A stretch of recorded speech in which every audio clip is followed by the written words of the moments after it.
popular adage in the African proverb says that if a blind man leads a group of blind people, they all end up in a ditch. It tells you how necessary it is for one to have a vision, foresight, and purpose to be able to drive a group of people towards a common end that is desired and achievable. The point is, leadership is very important, particularly here in Africa, where everything lies on leadership. Even in the higher education circle, leadership is very key because you lead a whole group of people who are talented and skilled towards playing very unique roles to achieve a goal. Today's episode of AAU Talks here at the Cape Coast Technical University is about the role of leadership in university advancement. We want to find out how leadership plays that very unique role in ensuring that group of people who play specialized roles are able to help the institution get to the point that it wants to get. And I'll have a special guest with me who will be discussing this topic to the latter. So don't go anywhere. Stay with me. We'll go for a break. When we come back, we'll do the usual. We'll zoom right to discussions. Right back. Stay with us.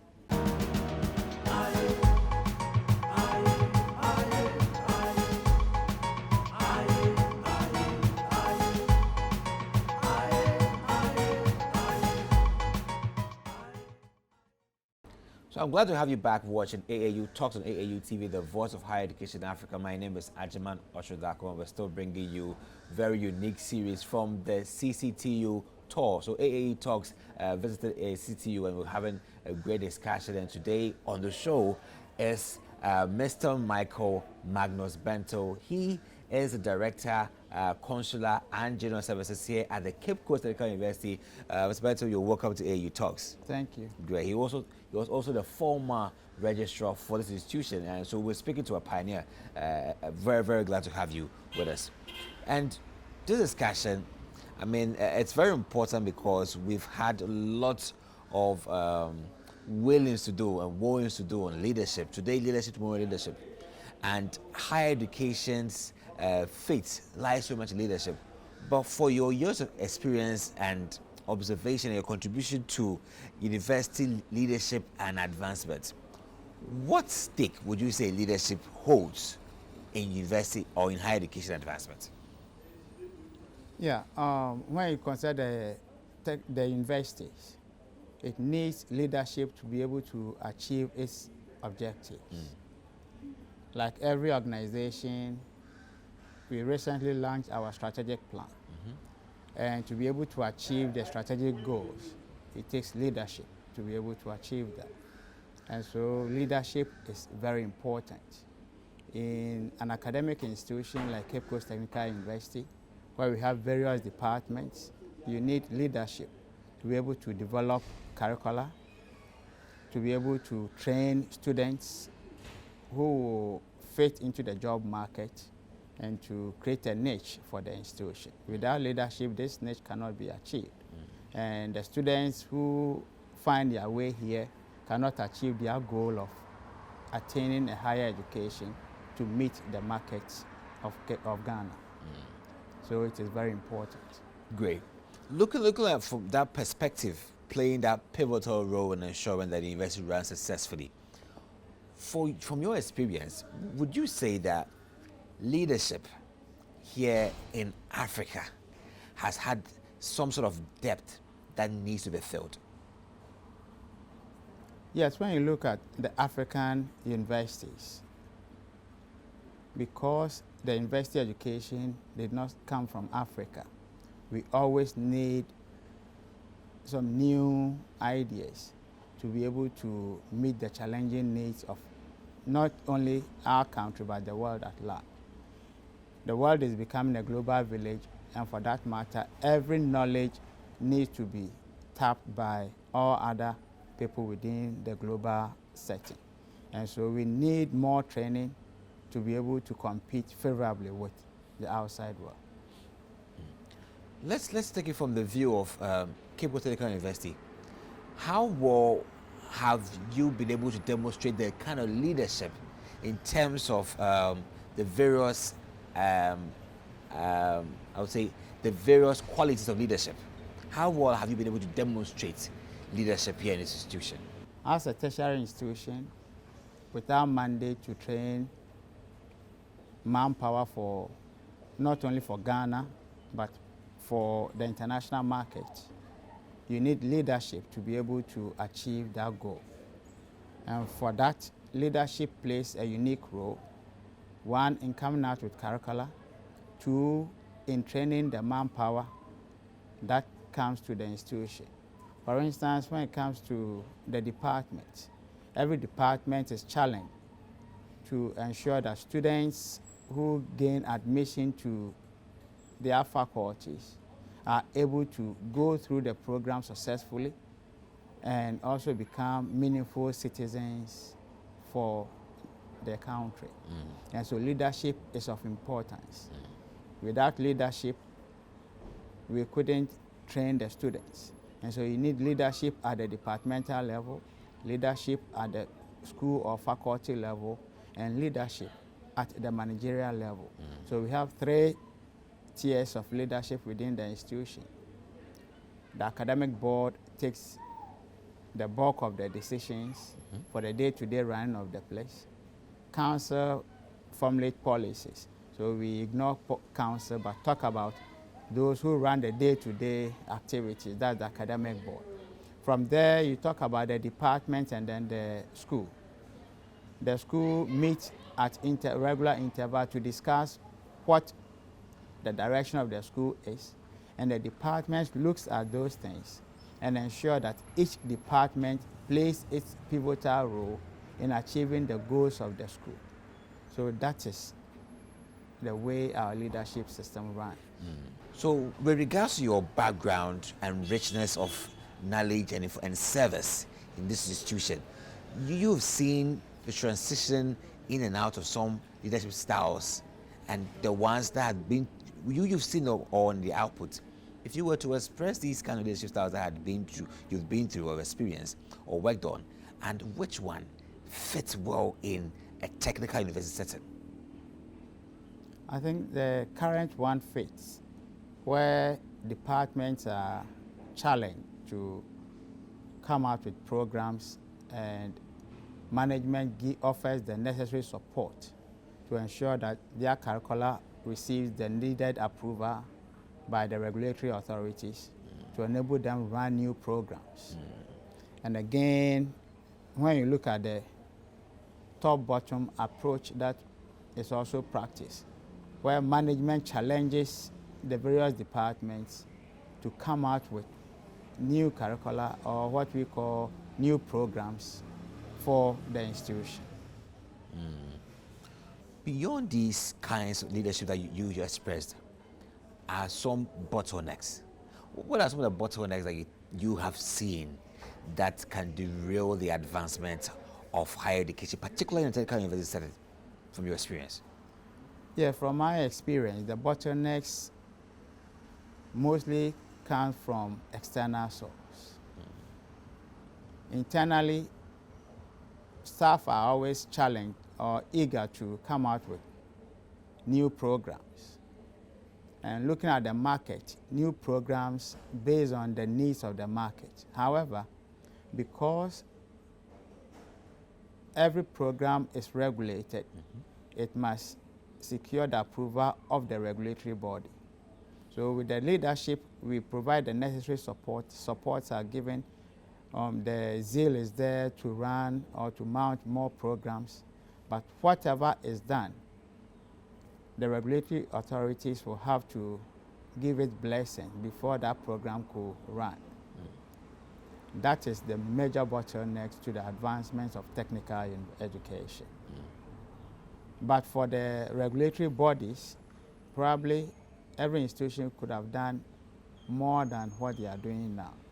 But because the government also has a policy of ensuring that whatever program the institutions run, it will fit into the bigger picture of our educational spectrum within the country. So the regulatory bodies are there. But at times, it becomes a hindrance to educational advancement. So leadership may want to do something. Unfortunately, regulatory bodies may come in to ensure that whatever the institution wants to do fits into the program of the country. You know, one other issue that really hampers leadership progress is resistance from the people or subordinates or people who support leadership in trying to get things done. In your experience, what are some of the instances where resistance comes in, and how are these things so resolved to ensure that the university is put first in its advancement? Change in every institution, or change as the word is, always comes with resistance. However, to be able to achieve your target or your goal, there's always the need to break the ice. You need to let people understand the motive behind the change. It could be change of headship, change of deans, change of even the management leaders.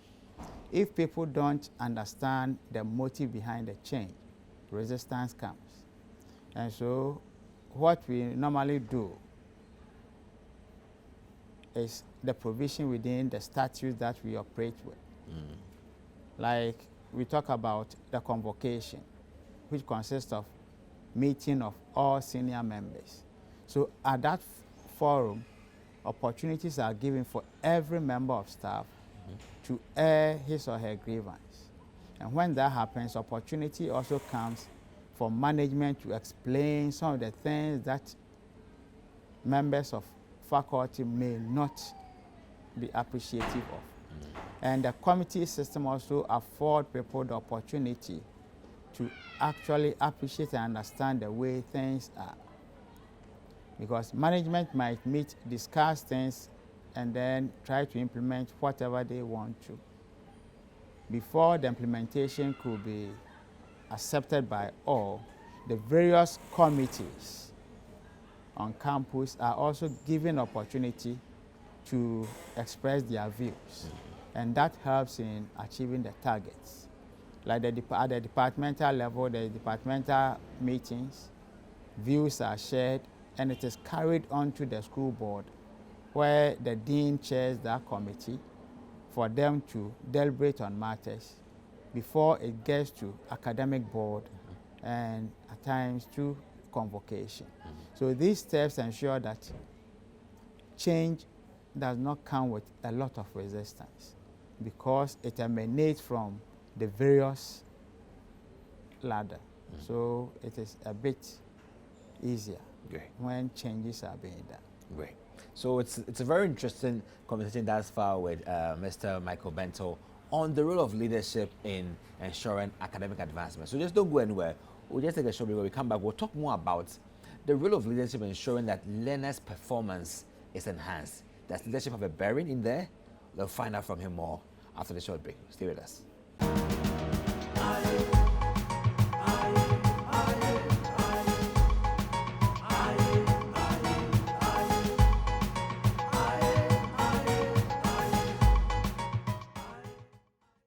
So you're welcome back on AAU Talks, on AAU TV, the voice of higher education in Africa, and we're still bringing you some great episodes from the campus of Cape Coast Technical University. And with me today is Mr. Michael Bentil, and he is former registrar of this institution, also the director of Consular Engineering Services. And we were talking about the role of leadership in higher education advancement. We've spoken a lot about the styles and some bottlenecks. Now we're looking at the main purpose. The institution is to train transformational agents, students who are empowered to transform society in any way possible, to represent the institutions in good faith. How has leadership got a bearing in this course of training responsible leaders for the future? Has leadership got a role to play in enhancing performance of learners and also their transformative efficacy? Yes. And in this direction, leadership starts right from the student perspective, where we have the Student Representative Council. So they come out to inform management of any challenges. Before students could perform, you need to ensure that they have a sound environment to have their lectures. And so whenever there is a shortfall, the Student Representative Council seek audience with management to let management know of some of the challenges they face in the lecture halls. Once management is made aware, steps are put in place to ensure that things are done right to enhance teaching and learning. And from there, the department also organized students' department consultative meetings where frank discussions are held to ensure that issues that affect the students are shared. And it goes up to the school consultative meetings where various departments within a school meet with the dean and heads of department together with the lecturers to discuss matters of importance to ensure that whatever they need is addressed.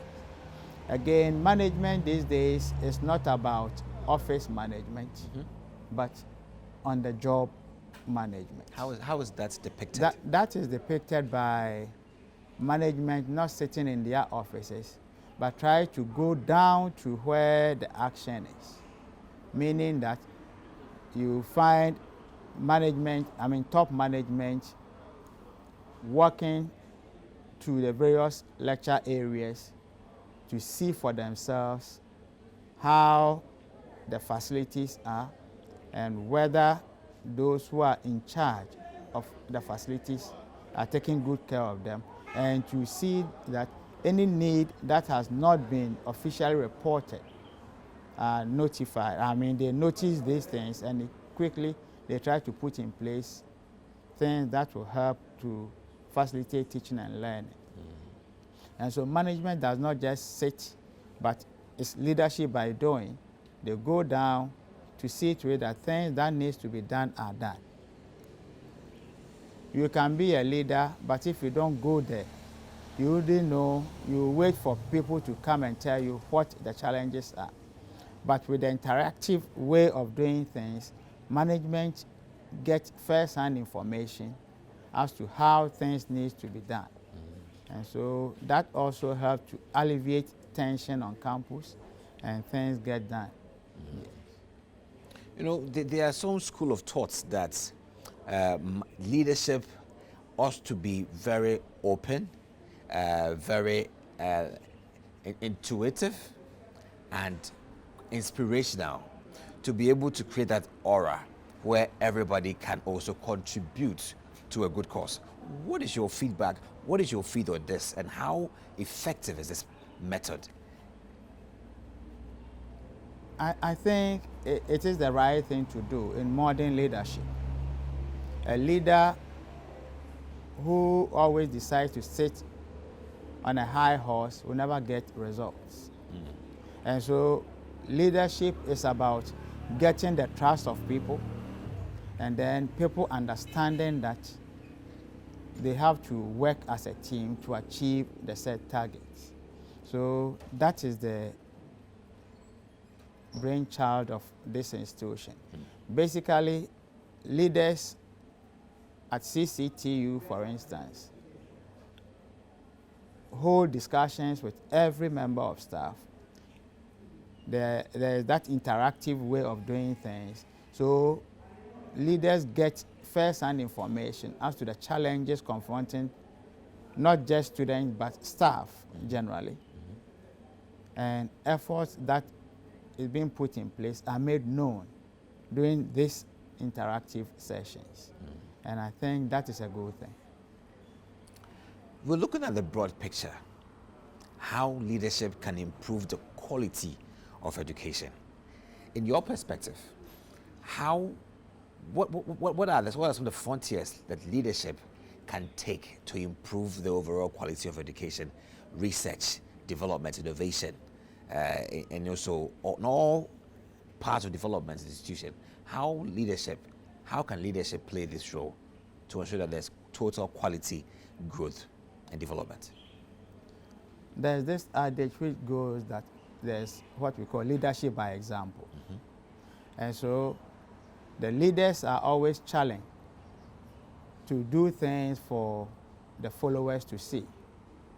And so in this direction, when it comes to curricular development, it is not handled by just an individual, but within the department, faculty members are all brought together to deliberate on the direction that they want the department to go. Leadership is not static, and one person cannot perform all. So there's that collaborative work, and there's that committee, and also entrusting roles to all and sundry within the department. Again, when it comes to the main focus of education is to train people. Training does not just involve going to the classroom, but there's also that interactive aspect of training where students and lecturers interact to know the challenges they face, and then efforts are being made to resolve them. Research is the bedrock of every institution. And so departments are always challenged to embark on research that brings change. And that is done by the leadership that we have. Heads of departments challenge themselves to collaborate with the various members of the faculty to ensure that they take up certain challenges that confront not just the institution, but they look at the challenges that confront the entire nation and try to come out with solutions. And that helps. And so leadership here is encompassing. They ensure that the staff they work with work as a team. So we've tried to foster team building. We try to foster challenges that will enhance research findings, because in this modern age, it is the research that institutions does that puts them on the globe. And so leaders are challenged to come out with good research documentaries that will help put the institution on a limelight. And you know, in closing our interview, let me just crave your indulgence back home, wherever you are, and also to you, Mr. Bentil, about some of the threats of effective leadership. Now, leadership in this broad sense may be positive or negative, but really leadership stands for the good of its word as it is. But there are some other factors that threaten the effectiveness of leadership. What are these threats, and how can they be troubleshot when we see them springing up? Change in itself is no good. People see it as a bad thing, because every individual wants to be in his or her comfort zone. So whenever there is a change or the perception of change, people resist. Likewise, leadership. Most people find it difficult accepting the leadership style of whoever is made to lead. It behoves the individual who is leading to let all and sundry understand that there is some job to be done. The main focus of every leader is the bigger picture of an institution or the organization. And once you know the bigger picture, it is your duty to let all the people you lead understand the bigger picture of the institution. And by understanding the bigger picture of the institution, and then letting them know that they have a role to play in that picture, I'm sure they come together and they all work for the achievement of that goal. And that is what is lacking in many organizations. But here in my institution, because of the committee system and because management always expects leadership within the lower ranks, works closely together in a committee system by involving all and sundry, it is easier for people to understand the direction of management And so the threats are not so much than the need to progress and to succeed. Because at the end of the day, there are external threats. The external threats include people not wanting to even be part of the institution. So it is you selling your product and you letting people know what you are capable of doing. And once you come together and you all believe in achieving that goal, I believe the threat becomes a good opportunity for you to excel. And that is what leadership is about, and that is what CCTU leadership always strive to achieve. Okay, great. So right here, you see the expression of leadership right from the case study of the Cape Coast Technical University. It's about unification of thoughts and then aligning visions for the common goal, which is to achieve advancement in higher education here in a technical setting. So this is where we wrap the interview on the role of leadership in academic advancement. And it's so inspiring to find out that leadership encompasses a whole lot, but the fulcrum of leadership is bringing together the team and ensuring that there's a job to be done and that everybody has a role to play. So thank you very much, Mr. Bentil, for your time and insights on AAU Talks. We come your way another time with an episode on AAU Talks, all poised to inform and transform. Have a nice day. My name is Ajimano Shudako. Take care and bye.